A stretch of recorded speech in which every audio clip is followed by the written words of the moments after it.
1 2 3 4 5 6 7 8 9 10 11.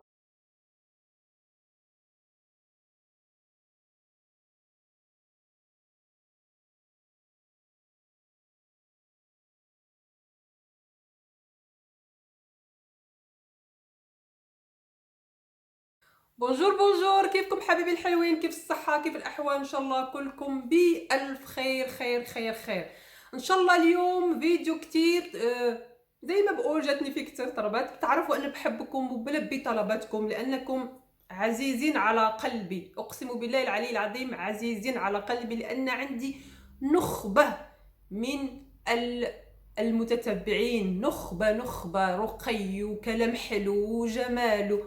بحبكم. يلا اليوم حنعمل تمارين رفع التقوية ورفع الجفون. الناس اللي عندها بتحس عندها ترهلات في عضلة، لأن هنا زي ما تشوفوا حخلي لكم صورة لو شفتوها ما شفتوها بعد مرات بقول بخلي بصورة وبنسى بحطها في المونتاج. بتشوفوا أن عندنا عضلة غليظة هون على الحاجب، وهذه العضلة لو ما اشتغلناش عليها مع تقدم العمر بتنزل لتحت. علشان هيك بيصير عندنا جفون نازلة، لأن هذه لو اشتغلنا عليها حيبقى دايما عيوننا مرفوعة لفوق ومش حتنزل لتحت. يلا اللي عاوز التمرين وحاب التمرين يبقى معايا لآخر الفيديو.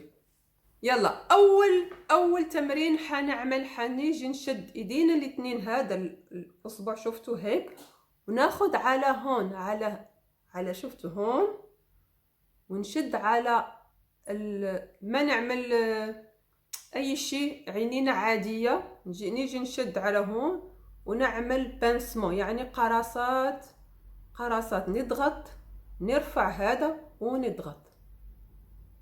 يلا لحد ما تخافوا هون بتشوفوا يعني الخطوط بتترسم، لان عندنا هون كتير لين علشان تترسم، مش حتعمل تجاعيد بس حتترسم الخطوط، هذا عادي.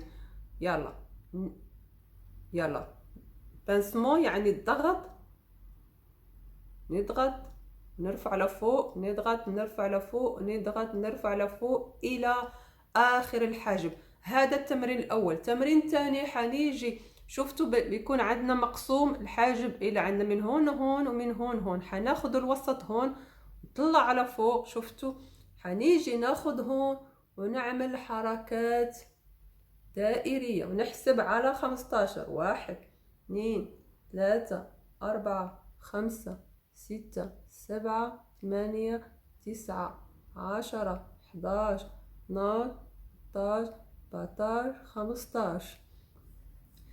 ونرتاح. اللي عاوز يعملها هيك او اللي عاوز يعملها هيك وهون يشتغل. 1 2 3 4 5 6 7 8 9 10 11 12 13 14 15. نفس الشي هون.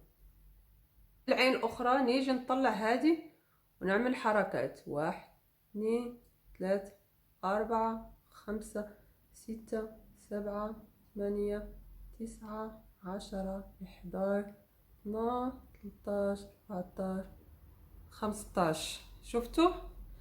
في الأول حتشوفوا أن العين تفضل طالعة، بس مع الاستمرارية والمداومة وكل مرة تعملوا هذا التمرين. زي ما بقول هذا التمرين ممكن تعملوه كل يوم إذا بدكم، ما فيش أي مشكلة. اعملوه حتى بالليل أو بالصبح، حتشوفوا بعد يعني كل مرة أنتم بتعملوا هذا التمرين العضلات حتقوى وحتطلع لفوق، وحيبقى عضلات الحواجب مشدودة وقوية وطالعة لفوق. إن شاء الله يكون عجبكم الفيديو، بحبكم قوي. إلى الفيديوهات القادمة، مع ألف سلامة، باي.